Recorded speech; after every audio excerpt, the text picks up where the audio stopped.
이 모든 기도 살아계신 우리 주 예수 그리스도의 이름으로 간절히 기도 올려 드립니다. 아멘. 새벽 기도에 참여하신 여러분 모두를 축복합니다. 오늘 하나님께서 우리들에게 허락하신 말씀은 사사기 18장 14절에서 31절까지 말씀인데요. 자막 보시면서 우리 함께 교독하시겠습니다. 저부터 읽도록 하겠습니다. 그리고 라이스 땅을 정탐하러 갔던 5사람이 그들의 형제들에게 상황을 설명했습니다. 이들 집안에 에봇과 드라빔과 조각한 신상과 녹여 만든 신상이 있습니다. 이제 어떻게 해야 할지 잘 생각해 보십시오. 그러자 그들은 그곳에서 길을 돌아서 미가의 집에 있는 레위 사람인 그 청년에게 가서 인사했습니다. 무장한 단지파 사람들 600명이 문 입구에 섰습니다. 그러자 그 땅을 정탐하러 갔었던 5사람이 그곳으로 들어가 조각한 신상과 에봇과 드라빔과 녹여 만든 신상을 집어들었습니다. 제사장은 무장한 600명의 군사들과 함께 문 입구에 서 있었습니다. 이들이 미가의 집에 들어가 조각한 신상과 에봇과 드라빔과 녹여 만든 신상을 집어들자 제사장이 그들에게 말했습니다. 무슨 짓이냐? 그들이 그에게 대답했습니다. 조용히 하시오. 우리와 함께 가서 우리의 아버지와 제사장이 돼 주시오. 한 가정의 제사장이 되는 것이 좋소? 아니면 이스라엘의 한 지파, 한 가문의 제사장이 되는 것이 좋소? 이에 제사장은 마음이 기뻤습니다. 그는 에봇과 드라빔과 조각한 신상을 가지고 그 백성들 가운데 끼어서 함께 갔습니다. 그들은 돌아서서 떠났습니다. 아이들과 가축들과 소유들을 그들의 앞세웠습니다. 그들이 미가의 집에서 멀어졌을 때 미가의 집 근처에 살던 사람들이 모여 단 사람들을 가까이 쫓아갔습니다. 그들이 단 사람들을 부르자 단 사람들이 돌아서서 미가에게 말했습니다. 사람들을 이끌고 오다니 무슨 일이냐? 그가 말했습니다. 내가 만든 신들과 내 제사장을 너희가 데리고 가버렸으니 내게 무엇이 더 남아있느냐? 무슨 일이냐라고 너희가 어떻게 말할 수 있느냐? 단 사람들이 그들에게 말했습니다. 내 목소리가 우리에게 들리게 하지 마라. 그렇지 않으면 성질이 거친 사람들이 내게 가서 내 목숨과 내 가정의 목숨을 빼앗을지 모른다. 그러고 나서 단 사람들은 그들이 가던 길을 갔습니다. 미가는 그들이 자기보다 더 강한 것을 보고 뒤돌아 그의 집으로 돌아갔습니다. 그리하여 그들은 미가가 만든 것과 미가의 제사장을 데리고 라이스로 갔습니다. 조용하고 평화롭게 살고 있던 백성에게 가서 그들을 칼로 죽이고 그 성읍을 불살랐습니다. 그 성읍이 시돈에서 멀리 떨어져 어떤 사람들과도 교류 없이 지내고 있었고 그 성읍이 또 베르드홉 근처 골짜기에 있었기 때문에 그들을 구해줄 사람이 없었습니다. 그리하여 단 사람들은 성읍을 다시 짓고 그곳에 살게 됐습니다. 그들은 이스라엘에게서 태어난 그들의 조상인 단의 이름을 따서 그 성읍의 이름을 단이라고 불렀습니다. 그러나 그 성읍의 이름은 원래 라이스였습니다. 거기에서 단 지파는 우상을 세웠습니다. 그 땅이 점령당할 때까지 모세의 손자요 게르솜의 아들인 요나단과 그의 아들들이 단 지파의 제사장이 됐습니다. 우리 함께 읽겠습니다. 그들은 하나님의 집에 실로에 있는 동안 내내 미가가 만든 우상을 자기들을 위해 세워 두었습니다. 아멘. 사랑하는 성도 여러분, 메시지를 나누기 전에 제가 이런 질문을 좀 드려보고 싶습니다.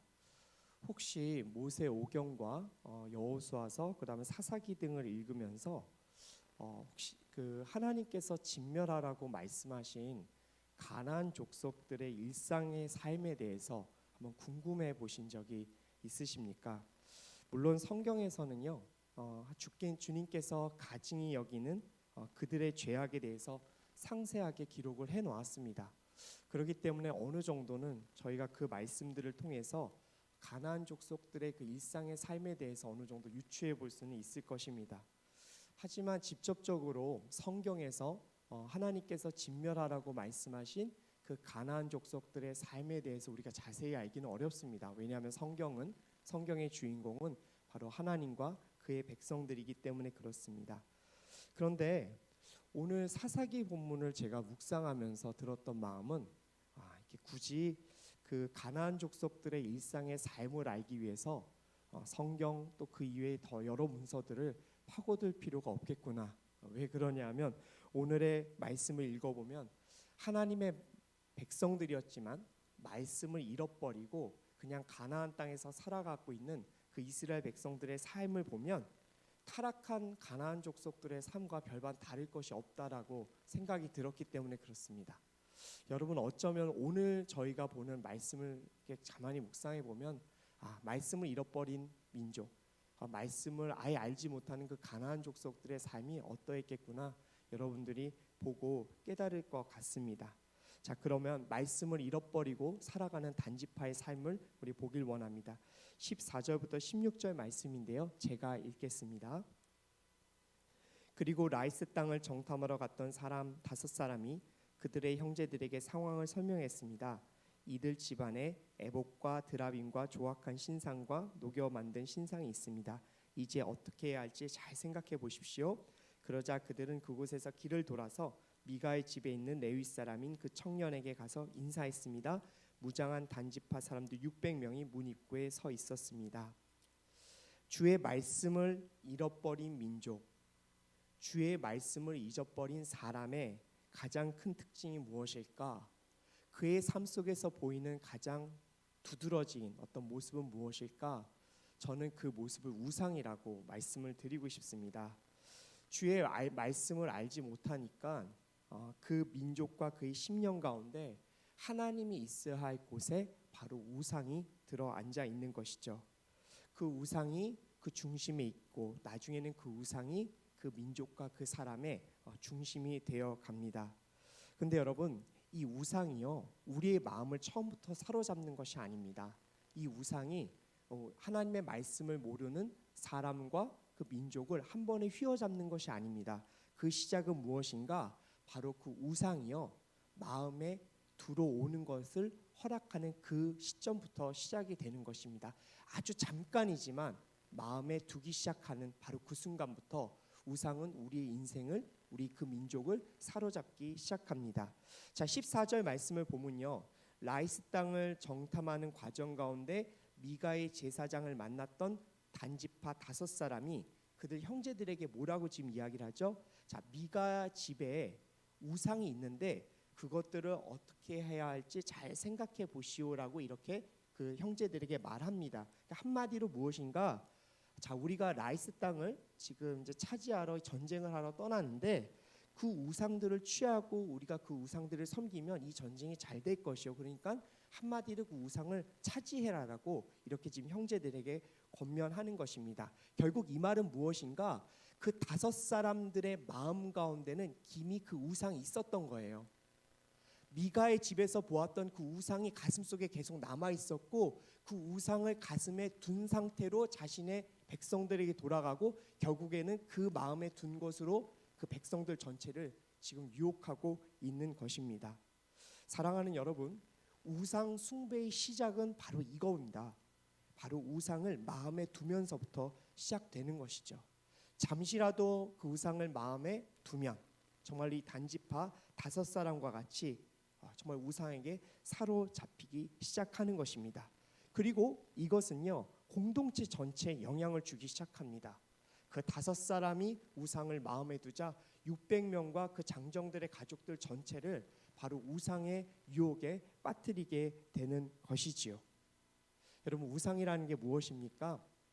하나님을 향한 우리의 시선을 방해하는 모든 것들이 우상입니다. 여러분, 이 우상을 절대로 마음에 두지 마십시오. 잠깐이라도 마음에 두지 않았으면 좋겠습니다. 물론 이렇게 화려한 세상을 살고 있는데 어떻게 우리가 눈과 귀를 다 감고 살 수 있겠습니까? 살아야 하기 때문에 눈과 귀는 열어두어야 되겠죠. 하지만 눈과 귀가 열려져서 우상이 우리 마음에 들어와도요, 그것을 우리는 치울 수 있어요. 여러분, 우리는 그것을 치울 수 있는 능력과 의지가 있습니다. 강하게 마음만 먹으면 우리 마음속에 어떤 우상이 들어와도 빗자루로 대걸레로 치울 수 있습니다. 여러분, 이것은 우리 성도가 해야 될 몫입니다. 여러분, 이것까지 하나님께 맡기지는 마세요. 여러분들이 그 우상에 유혹받고 하나님 이 우상을 보여주신 것, 허락하신 것 당신이 아닙니까? 여러분, 이거는요 절대 성도로서 해야 될 말이 아닙니다. 우상이 들어오면 그것을 치울 수 있는 능력과 의지를 하나님께서 분명히 허락해 주셨습니다. 죄를 다스릴 능력을 하나님은 주셨어요. 그런데 여러분, 그것을 우리가 행하지 않으면서 우상에게 유혹받고 우상에게 조정받으면서 하나님 내가 유혹에 빠졌습니다. 그 유혹 때문에 제가 이렇게 고통의 삶을 살고 있는데 왜 하나님 나에게 도와주지 않으십니까? 라는 말을 하는 것은 하나님께서 너무나도 슬퍼하실 것 같은 이야기입니다. 저는 성도 여러분, 오늘 세상 살아가시면서 우상이 들어올 수 있습니다. 하지만 여러분, 우리 우상 치웁시다. 성령께서 도와주실 것입니다. 성령님, 내 마음속에 우상을 치워 주시옵소서. 성령님, 제게 자꾸 이 우상이 유혹하는데 그 유혹을 끊어 주십시오라고 말씀을 여러분 올릴 때 하나님께서는 그 기도를 너무나도 기쁘게 받으시고 여러분들 가슴 속에 있는 우상을 함께 치워 주실 것입니다. 자, 이제 18절부터 19절 말씀 읽도록 하겠습니다. 제가 읽겠습니다. 이들이 미가의 집에 들어가 조각한 신상과 애복과 드라빔과 녹여 만든 신상을 집어들자 제사장이 그들에게 말했습니다. 무슨 짓이냐? 그들이 그에게 대답했습니다. 조용히 하시오. 우리가 함께 가서 우리의 아버지와 제사장이 돼 주시오. 한 가정의 제사장이 되는 것이 좋소? 아니면 이스라엘의 한 지파 한 가문의 제사장이 되는 것이 좋소? 우상을 마음에 두기 시작한 단지파는 결국 어떻게 되는 줄 아십니까? 네, 그 우상을 소유하고 싶어지게 됩니다. 그리고 그 우상에 집착하기 시작합니다. 그래서 18절 말씀에 보면요, 우상을 갖고 싶고 우상에게 집착하니까 결국 미가에 있는 집에 있던 그 우상을 탈취하게 됩니다. 자, 그리고 이것을 저지하는 미가의 제사장에게 조용히 하시오라고 말하지만 원어적 의미로는 말 한마디도 하지 마라, 거의 협박 수준으로 지금 이야기하는 것입니다. 그러니까 떠들면 다친다, 지금 이렇게 말한 것이죠. 그리고요, 단지파는 그 제사장을 이렇게 협박을 하고 또 이렇게 회유합니다. 자, 한 가정의 제사장으로 있을래? 아니면 한 지파의 제사장으로 너가 영화를 누리면서 살아갈래? 이렇게 지금 회유를 하는 것이죠. 우상을 소유하기 위해서 협박과 회유를 하는 이 단지파의 모습, 여러분 보시면서 어떤 마음이 드십니까? 하나님의 말씀을 잃어버리고 하나님을 정말로 점점 이렇게 모르고 살아가는 그 지파와 인생들은요, 이렇게 가나안 족속들의 삶, 어쩌면 가나안 족속들이 이렇게 일상 가운데 회유와 협박과 폭력이 난무하지 않았을까? 단지파의 모습을 보면서 이렇게 생각이 저는 듭니다. 그리고 오늘 이 죄악의 모습은 현대 사회에서도 마찬가지입니다. 신문 기사 조금만 보십시오. 이 사회적 약자들을, 힘을 갖고 있는 정말 이 악한 무리들이 정말 협박하고 회유하면서 그들이 갖고 있는 것을 얼마나 강제로 많이 빼앗습니까? 물질이라는 우상에 사로잡히다 보니 정말 그런 범죄들을 저지르고 마는 것이죠. 사랑하는 성도 여러분, 그래서 하나님의 말씀이 이 세상에 있어야 합니다. 그리고 이 세상 가운데 말씀이 전해져야 합니다. 여러분, 다른 사람을 구원하기 위해서, 다른 사람이 바로 하나님을 만나 구원에 이르게 하기 위해서 우리가 전도하는 게 맞습니다. 그런데 동시에 하나님의 말씀을 전도하는 것은요, 우리 모두가 평안하고 주 안에서 거룩하게 살기 위한 베이스를 만드는 또 다른 작업이라고 저는 믿습니다. 그렇기 때문에 우리가 언제나 이 하나님의 말씀을 전하고자 노력해야 될 거라고 저는 확신합니다. 그리고 또 하나, 특별히 이제 여기서 이제 결혼을 하고 이제 자녀를 낳아 기르게 될 우리 여기 예비 아빠, 예비 엄마들 다 있으시잖아요. 저는 꼭 말씀드리고 싶습니다. 자녀들의 마음에 세상의 우상이 들어오기 전에 꼭 하나님의 말씀으로 양육하십시오. 특별히 이것은요, 이 의무는요, 저는 아빠에게 있다라고 믿습니다. 제가 작년 1년 동안 아이를 기독교 대안학교를 보냈습니다. 정말 좋은 학교에서 너무나도 부모로서 만족하는데요, 제가 1년 지나고 나서 딱 느낀 게 있습니다. 뭔 줄 아십니까? 아무리 좋은 기독교 대안학교를 보내도 그 아이의 중심에 신앙을 세워주는 사람은 누구인가? 아버지라는 거였어요. 아버지가 깨어서 그 자녀에게 하나님을 말하지 않으면요, 아무리 기독교 대안학교에서 몇 시간 동안 하나님에 대해서 듣고 와도요, 그 신앙이 흔들리는 것 같더라고요. 아버지의 몫입니다.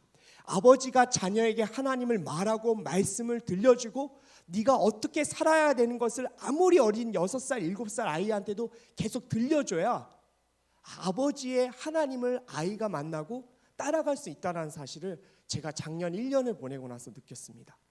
사랑하는 성도 여러분, 자녀의 마음에, 그리고 아무리 장성한 자녀들이 있다 할지라도 그 자녀들의 마음에 세상의 우상이 들어가기 전에 말씀을 심겨주십시오. 내 아들은 벌써 30이 됐고 정말 40대 중년이 됐는데 그걸 어떻게 합니까, 목사님? 아닙니다. 우리 부모님들이 말씀대로 살아가는 모습을 보여주시고, 그리고 말씀으로 아이에게, 자녀들에게 대화를 시도하면요, 분명히 자녀들에게 그 말씀이 심겨질 거라고 저는 확신합니다. 우상에 사로잡히면요, 이렇게 단지파처럼 한 사람, 선한 사람도 언젠가는 회유하고 협박할 수 있는 사람으로 돌변할 수 있다는 사실을 우리가 깨닫고, 언제나 사람들의 마음에 하나님의 말씀을 심겨주는 이 역할을 하기 위해서 최선을 다하는 양재 2부 새벽기도의 모든 성도들이 되셨으면 좋겠습니다. 이제 사사기 18장 23절부터 26절까지 말씀 보도록 하겠습니다. 우리 함께 읽도록 하겠습니다. 시작. 그들이 단 사람들을 부르자 단 사람들이 돌아와서 미가에게 말했습니다. 사람들을 이끌고 오다니 무슨 일이냐? 그가 말했습니다. 내가 만든 신들과 내 제사장을 너희가 데리고 와버렸으니 내게 무엇이 더 남아있느냐? 무슨 일이냐라고 너희가 어떻게 말할 수 있느냐? 단 사람들이 그에게 말했습니다. 내 목소리가 우리에게 들리게 하지 마라. 그렇지 않으면 성질이 거친 사람들이 내게 가서 내 목숨과 내 가정의 목숨을 빼앗을지 모른다. 그러고 나서 단 사람들은 그들이 가던 길을 갔습니다. 미가는 그들이 자기보다 더 강한 것을 보고 뒤돌아 그의 집으로 돌아갔습니다. 자기의 우상들을 훔쳐간 사람들이 단지파 사람이라는 것을 알고 지역 주민들과 함께 아마 미가가 그의 뒤를 쫓아갔던 것 같습니다. 그런데요, 이 단지파 대면에서 만나는데 이 단지파의 한번 대화를 들어보면요, 단지파는 자신들이 어쨌든 우상이긴 하지만 남의 물건이잖아요. 그런데 남의 물건을 훔친 것에 대해서 일말의 양심의 가책을 느끼지 못하는 것 같습니다. 그리고 미가에게요, 죽고 싶지 않으면 너 당장 돌아가라라고 이렇게 무서운 협박을 그에게 하고 있습니다. 그런데 성도 여러분, 너무 재밌지 않으세요? 뭐가 재밌냐면요, 지금 단지파와 미가의 지역 주민들이 이 우상 하나 때문에 지금 싸우는 거예요. 만약에 미가와 주민들이 갖고 있었던 군사력이 조금 어느 정도 됐다면 단지파와 붙어서 한번 싸워볼만 하면 그 지역에서 아마 바로 전쟁이 일어났을 거예요. 근데 여러분, 죽고 사는 이 무서운 전쟁이 바로 이 우상으로부터 시작되는 거, 그리고 이 우상을 차지하기 위해서 사람들이 목숨을 걸고 전쟁을 하려고 하던 이 모습이 너무 재미있는 거예요. 저는요, 어떻게 이럴 수 있을까? 어떻게 이 우상 하나 때문에 목숨을 걸고 피 흘리기까지 싸울 수 있을까? 여러분, 지금 그나마 다행히 미가가 현명하게 판단해서 집으로 돌아가기 망정이지, 안 그랬으면 사육전이 벌어졌을 거예요. 전 그런데 그 뒤에서 바로 사탄이 그 모습을 보면서 너무 아쉬워했을 것 같습니다. 왜 여기서 멈춰? 왜 여기서 전쟁을 하지? 왜 여기서 죽기 살기로 한번 싸워보지라고 그렇게 사탄이 유혹하면서 그들을 지켜보았을 것 같습니다.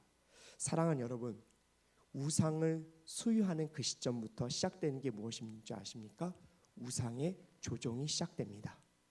우상은 여러분, 사랑이 없고 인격이 없고 호흡도 없는 무가치한 존재입니다. 하지만 우상을 통해서 조종하는 존재는 바로 사탄입니다.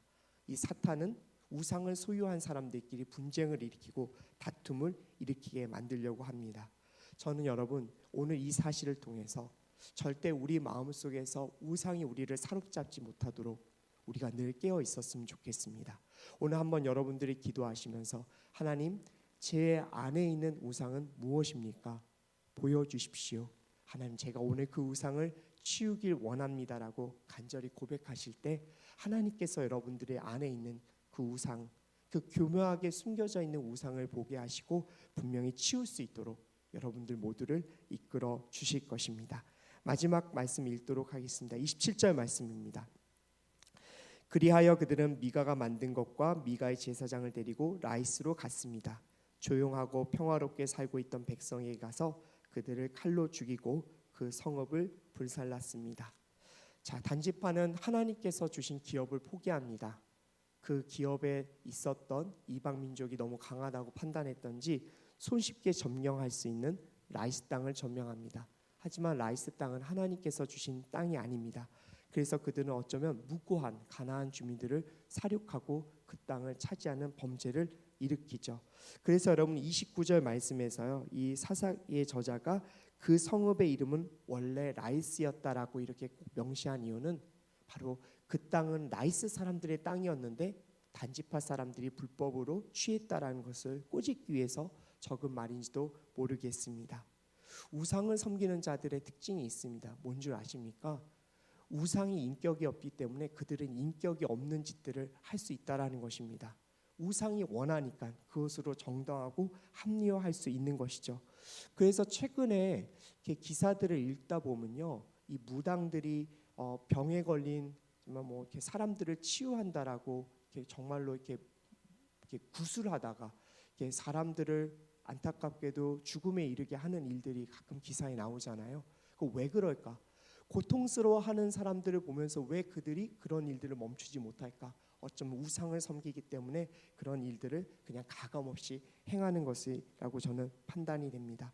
그래서 여러분, 우리가 오늘 말씀을 통해서 이 단지파가 이 우상을 마음에 두기 시작하고 집착하기 시작하고 소유하게 되자 결국은 그 우상으로부터 조종을 받아 파멸의 인생을 살아가는 것을 보면서 오늘 우리 모두는 바로 이 우상을 발견하고 치우고 언제나 우리 가슴 속에 성령님의 그 뜨거움을 정말 느끼고자 최선을 다하는 인생을 살면 정말 하나님께서 우리의 삶을 하나님의 생명의 길로 이끄시게 될 것을 깨닫길 원합니다. 이 시간 우리 메시지를 갖고 함께 기도하도록 합시다. 여러분, 이 시간 우리 한번 기도하실 때요, 하나님 아버지, 오늘